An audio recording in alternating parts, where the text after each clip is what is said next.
comentar hoy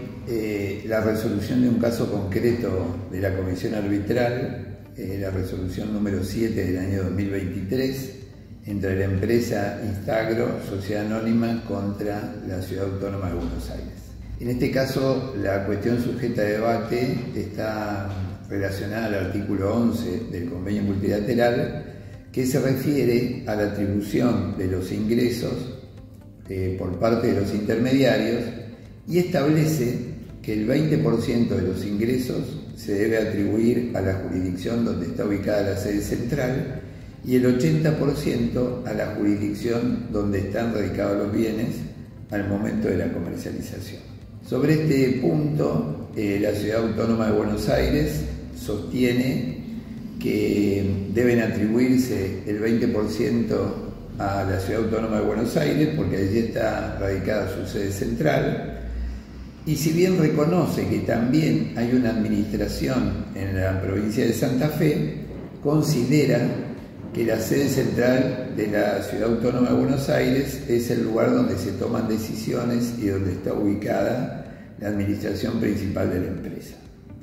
El 80% restante lo atribuye a la jurisdicción que corresponda en función de donde están radicados los bienes, pero la facturación de Instagro contempla dos tipos de ingresos. Por un lado, la intermediación en la comercialización de granos, que quedaría encuadrada dentro del artículo 11, y por el otro lado, las operaciones a término, que tienen como activo subyacente los bienes. Y la Ciudad Autónoma de Buenos Aires considera que en la intermediación, en las operaciones de mercados a término, no se aplica el artículo 11, sino el artículo 2, porque el artículo 11 solo se refiere a la intermediación de bienes y en las operaciones de mercado a término son prestaciones de servicios y no se intermedia con bienes, aunque los activos subyacentes sean bienes. El contribuyente, por su lado, plantea que respecto del artículo 11 y respecto del 20%, debe atribuirse a Santa Fe y Ciudad Autónoma de Buenos Aires porque allí hay dos jurisdicciones administrativas en las cuales se toman decisiones para la empresa. Aporta prueba al respecto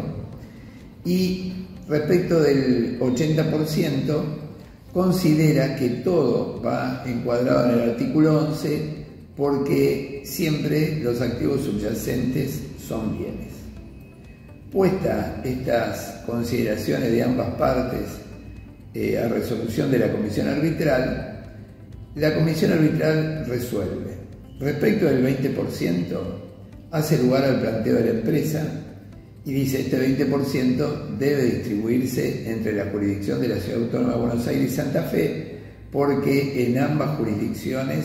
existe un lugar físico donde se desarrollan actividades de administración y se toman decisiones. Respecto del 80%, la Comisión Arbitral resuelve que en la intermediación de granos se aplica el artículo 11. En las operaciones de mercados a términos, si bien los activos subyacentes son bienes, se trata de prestaciones de servicio y al momento de concretarse la operación no existe seguridad de que se transforme en una intermediación de bienes o no. Por lo tanto, para este tipo de operaciones de mercados a término se aplica el régimen general. Más allá de estas dos cuestiones sujetas a debate, también se analiza la situación de si las actividades de intermediación de bienes y de mercados a término son actividades conexas o complementarias. Existen actividades conexas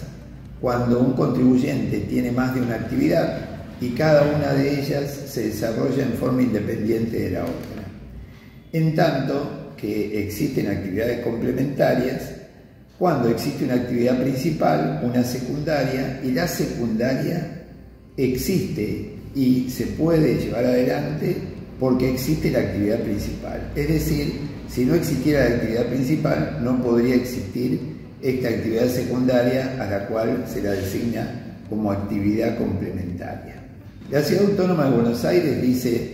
en esta cuestión sujeta a debate, dice, son actividades conexas porque en el estado de resultados se puede ver con claridad los ingresos atribuibles a cada una de ellas. Si bien en el artículo que escribimos en la revista RPAR marcamos nuestra opinión en el sentido de que coincidimos con la decisión de la Comisión Arbitral respecto a la resolución del caso concreto en sí, marcamos que no coincidimos con la postura de la Ciudad Autónoma de Buenos Aires en cuanto a que la definición de si una actividad es conexa o complementaria se define en función de su exposición en el estado de resultados. En realidad consideramos que cada situación hay que analizarla puntualmente y la definición de si una actividad es conexa o complementaria no se puede sustentar en la exposición en el estado de resultados, sino en la realidad económica del desarrollo de la actividad en sí misma, si una depende de la existencia de la otra o no.